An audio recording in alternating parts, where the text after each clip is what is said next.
We're going to deviate from the norm for this bonus episode. Rather than tell stories from coaching and teaching, I'm going to tell you a story about a very recent dog escapade.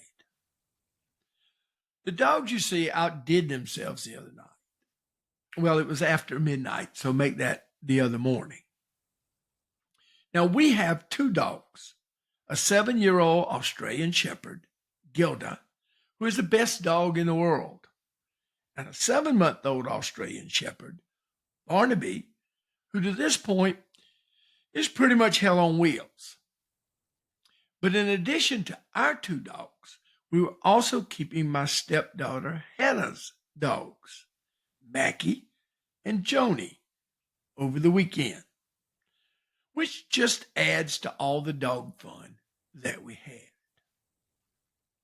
Now, everybody was in the house after Annabelle, one of my wife's former students who stays with us when she's not at school. When she came in from work, everybody, dogs included, seemed settled in for the night.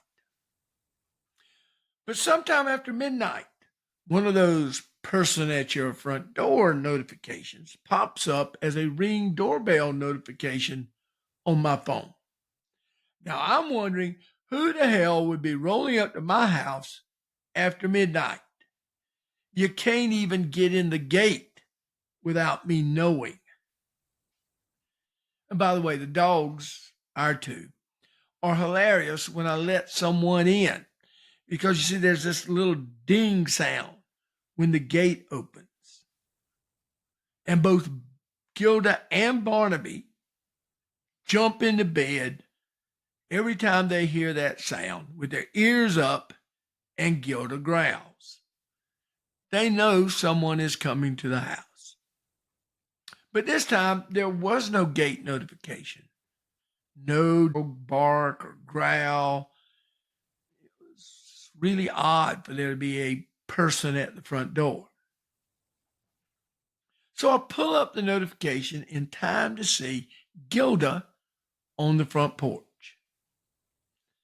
It seems that when Annabelle came home from work that night, she did not shut the door all the way, and the wind blew it open.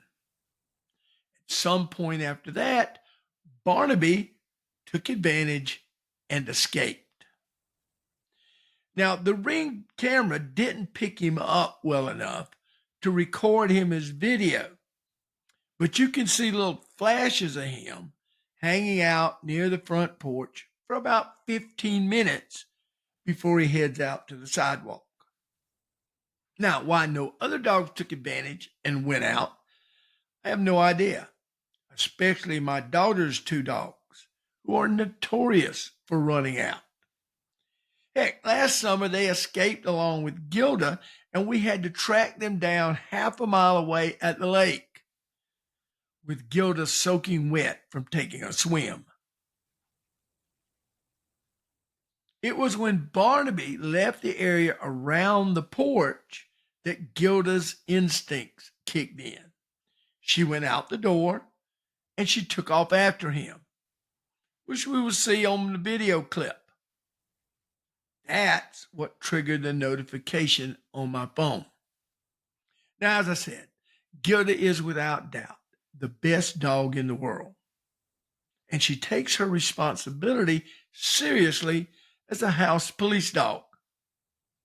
She guards everything in the house, people, dogs, cats, and she keeps them all on the straight and narrow. She also herds everything that comes in the house, people, dogs, cats. So, we see her on the video run off the porch after him, growling as she goes. The next thing on the video is Mackie wandering out on the front porch. Two dogs gone was way too much temptation for him, so he had to go out and join in. Moments later, Gilda comes racing back, herding Barnaby ahead of her, all the way growling to the front door. Good job doing her police job. As Gilda returns Barnaby to the front porch and sees us inside the door, she heads inside, mission accomplished. In true George W. Bush fashion, however, the declaration of accomplishment was premature. Mackie took off into the darkness. And of course, Barnaby, freshly returned to the porch, followed after him.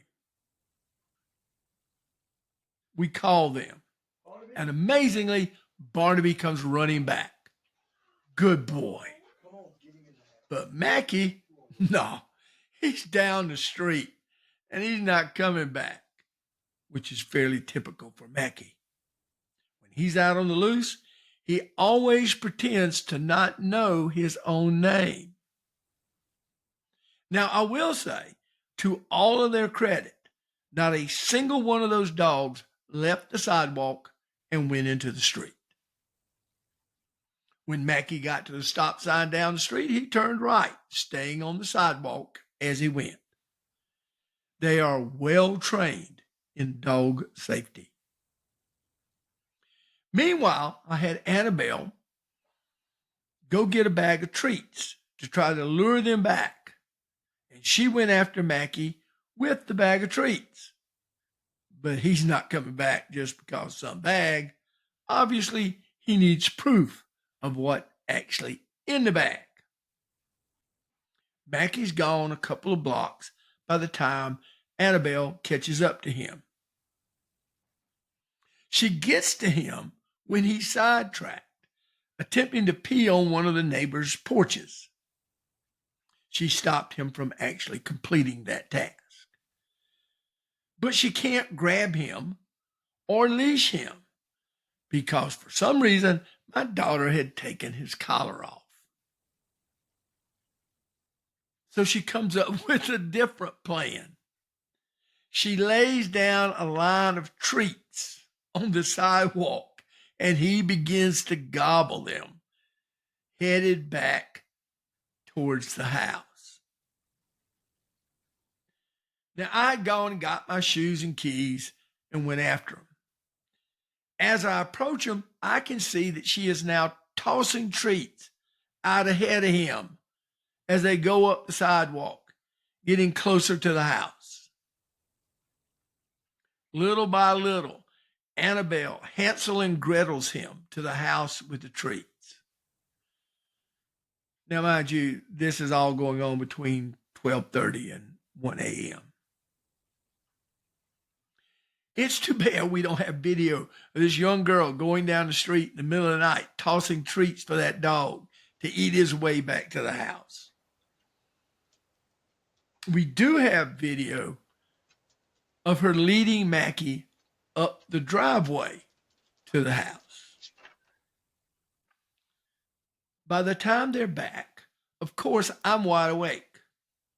My wife has pretty much slept through the entire adventure.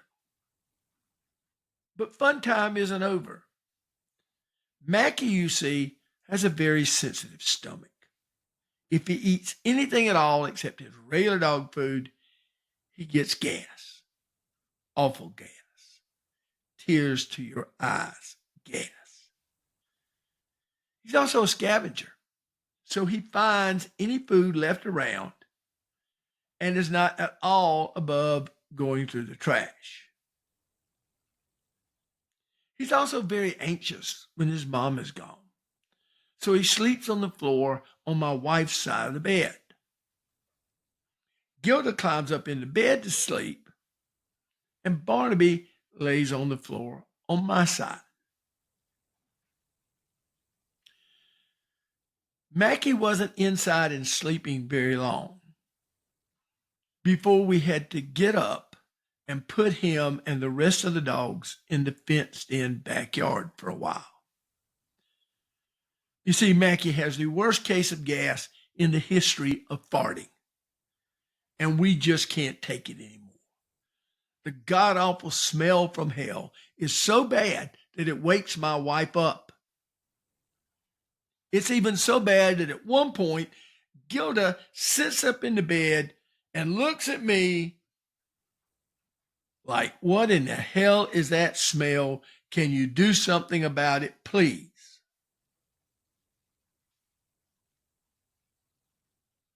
All I could think was, Lord, help me through the rest of this night with these dogs. After we let them back in, I looked over and my wife had gone back to sleep with a can of air freshener in the bed beside her. Dogs, man, there's nothing like them. You gotta love them. Now, we have lots of stories of the adventures of Gilda and Barnaby and the cats. And every now and then, I'll drop one in as a bonus. Subscribe so you don't miss them when they come out. See you next time.